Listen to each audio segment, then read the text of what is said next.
Okay, the revolution here is the application of statistics to human beings. But what interests me is that post-revolutionary France should have been to so great an extent the center of medical advances. That's very clear in your book. Louis Pasteur is mentioned prominently there, and even William Faure studied in Paris for several years.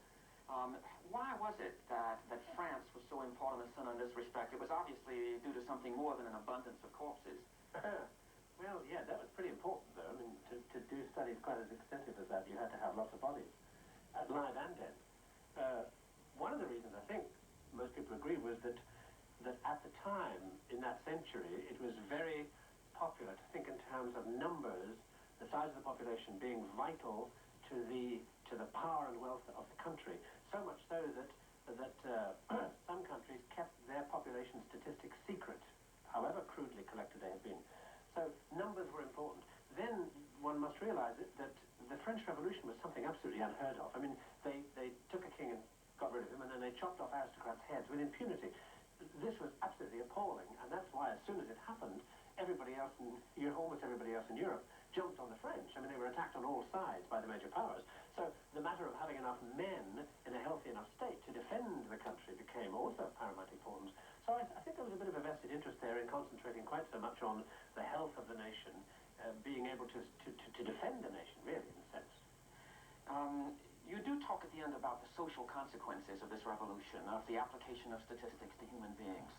Could you say something more about that?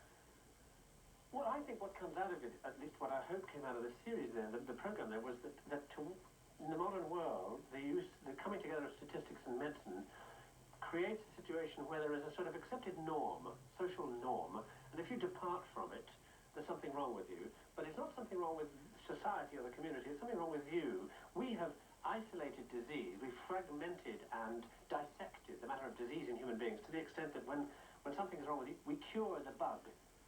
We cure, if it is a psychiatric illness, we treat it like a physical disease. In Russia, dissidents are called people who need psychiatric treatment. Here in the West, we say somebody's sick, and when we really mean he's mad, or when we really mean he cannot face the stresses of the community in which he lives. And it seems to me that in some ways what's happened is that we have, in our desire to fragment and analyze and subdivide, we've lost the picture of the whole human being, in a sense, and arrived at the point where instead of attacking the cause, you attack the effect. Instead of looking at the social causes of what's happening to a person, you tend to say, I'll just give him to an expert called a doctor, and then forget him. And then the doctor becomes, as it were, paramount.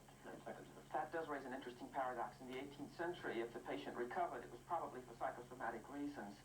Now, in modern medicine, we have the patient on a slide or the patient in a computer, but we're relatively inattentive to psychosomatic factors. Well, I mean, I think medicine, a lot of medicine is beginning to move back in that direction of so-called holistic medicine that takes into account a great deal more than what's on the slide. So in a strange sense, maybe the more we learn about how the body functions, how the interaction of the brain with the physical structure of the body happens, perhaps the more we are being attracted further and further back to the model that we left behind before clinical medicine began in France in 1810, 1820. It's very interesting.